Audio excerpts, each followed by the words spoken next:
Hey troops, the Roy Finn Geeks Adventures. Woohoo! So there's something about the years ending in three because there have been a lot of big anniversaries for films. Return of the Jedi, Iron Man, what's coming up, Dark Knight, what's coming up end of this year, Return of the King.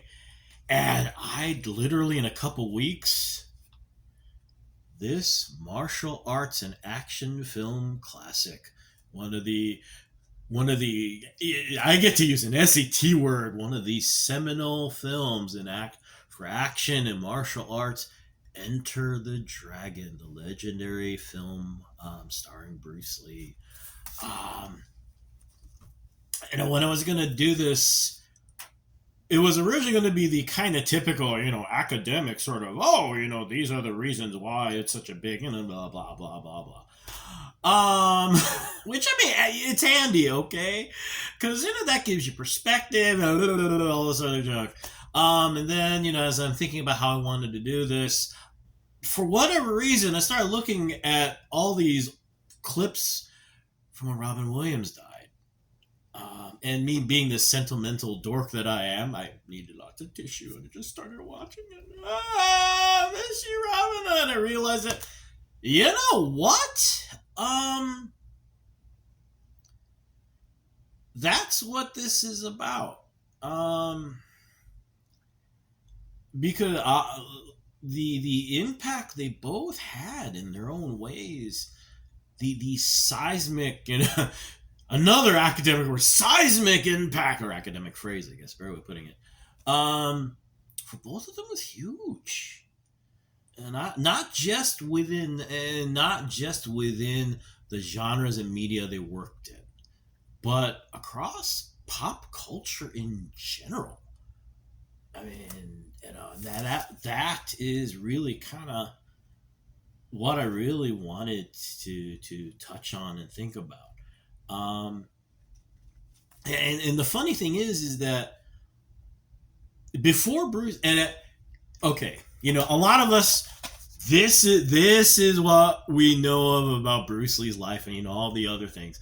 And actually, this is an amazing film. Dragon: The Bruce Lee Story is a wonderful film.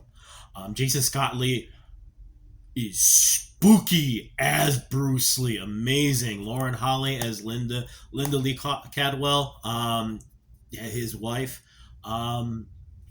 amazing stuff, and freaking amazing fight choreography, wonderful fight choreography. And actually, in another film which I guess has gotten some controversy. Did I review this for my YouTube channel? I hope I did. If I did, I'll try and put the link below. Yeah, I think I did actually. Birth of the Dragon, which is about the legendary fight Bruce Lee had with Wong Jack Man, so that he could continue teaching, to be blunt, teaching white folk when he was in the United States. Unfortunately, I'm one of those that, to paraphrase Jon Stewart when he was when he was at the Kennedy Center honoring Bruce Springsteen. I'm not an academic that can go over the genealogical yada yada yada of Bruce Lee, but I know this. I saw both of these. They were cool as heck, and Bruce Lee's life. It's funny, because I remember there's a for you sports fans, Bo Jackson. For non-sports fans, Bo Jackson, legendary football and baseball player. And ESPN did a special about them, and one of the commentators joked about how everyone has a Bo Jackson story, this miraculous, otherworldly kind of like, you did that. This brother had the same thing.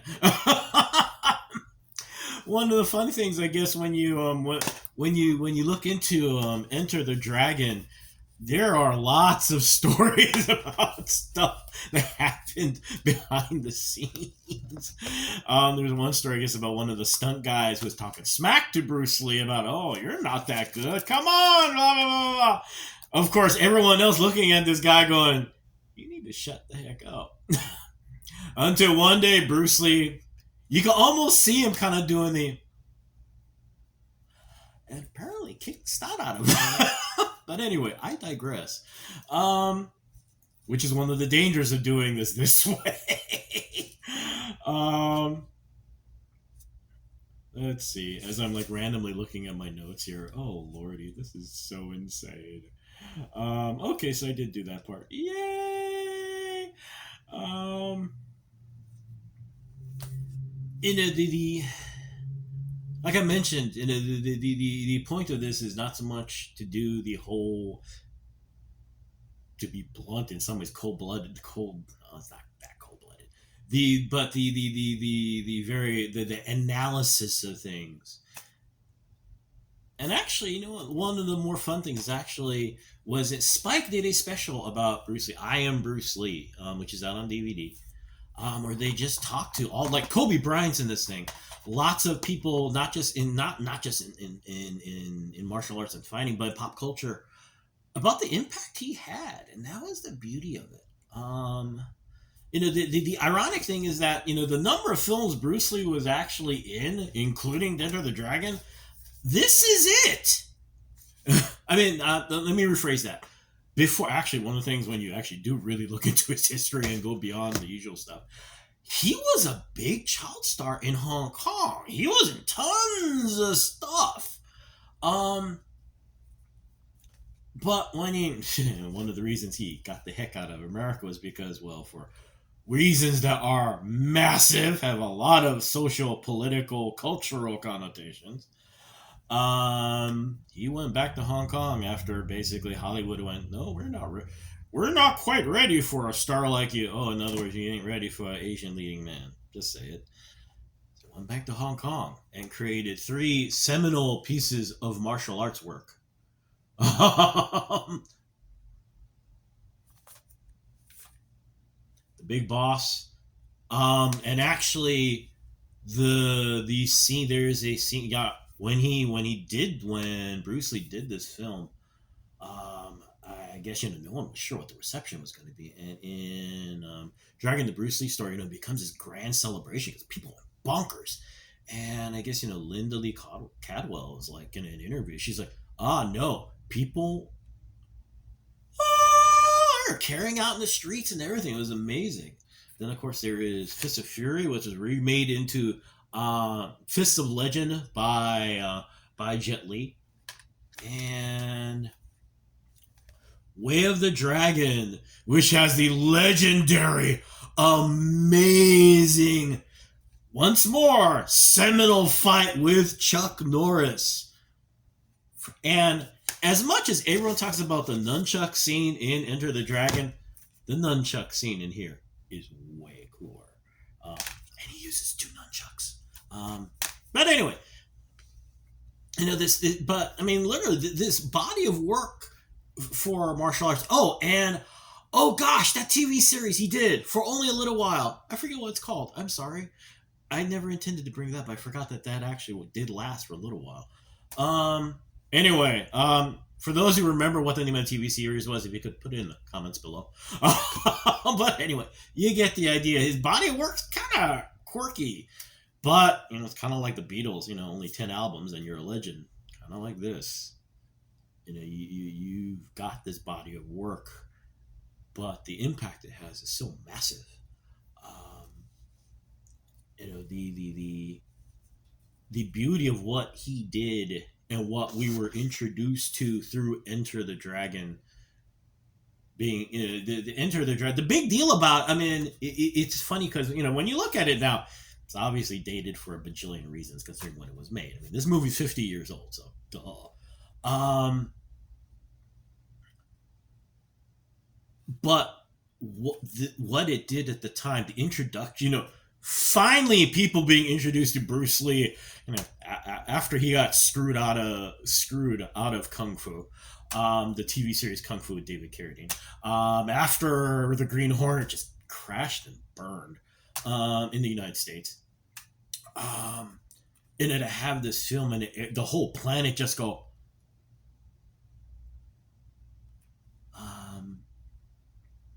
and really seeing what he wanted, how he saw martial arts, which is the most important thing. The you know the one of the quotes that is attributed to him, that I imagine, actually, though, if you think about it, every martial arts system is probably used, be like water, the idea of flexibility.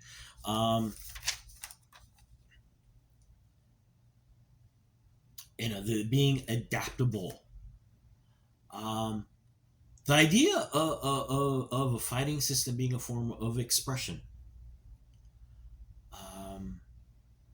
And the idea that in the fighting system, to live in the moment, to not think down the road about, oh, if I do this and this, I'm going to win. No. You think in the moment. Think in the now. Robin Williams sees the day, right? One of the other things, these parallel, yes, I'm kind of stretching things a little bit, but hey, it's my podcast, so another interesting another parallel between what Robin Williams was legendary for and Bruce Lee: speed. How people talked about Robin Williams' brain, how lightning quick, faster than anything, faster than the neutrino. And Bruce Lee with that legendary speed. You want to talk about the Bo Jackson stories, same thing with the Bruce Lee stories. How many times, please slow down so the film will catch you. That was the beauty of what he did, what he taught, what he tried to pass on to us. The worst parallel of all is the fact that they both died way too dang soon.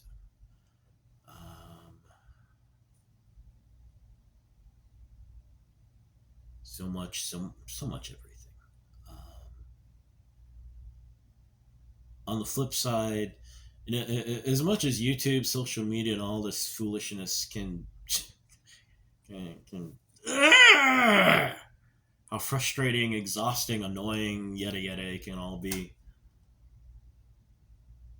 it's also a wonderful receptacle for memories and information in a good way, because we see both of them at their worst and their best.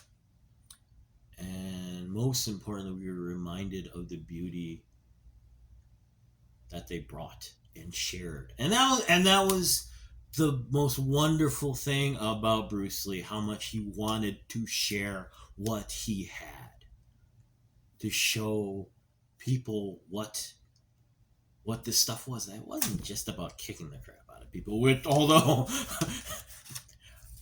he had no qualms teaching you that this is a practical fighting system, okay? but the fact that there was so much more than that.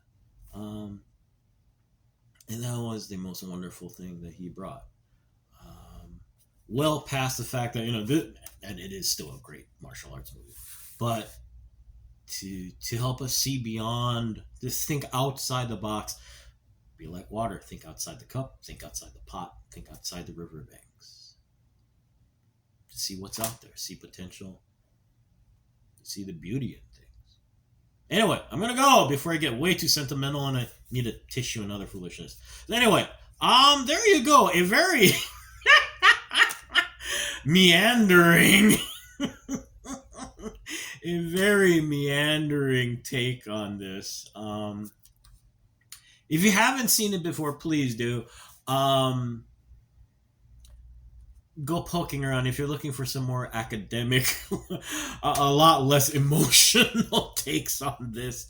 There's a lot of stuff out there too, but I just want to do something different. Yeah, anyway, I'm gonna go before there are too many pregnant pauses. Anyway, hey, y'all take care. May the force be with you. May the odds be in your favor, and most importantly, be good to each other, okay, peeps? Y'all take care. Peace. Bye.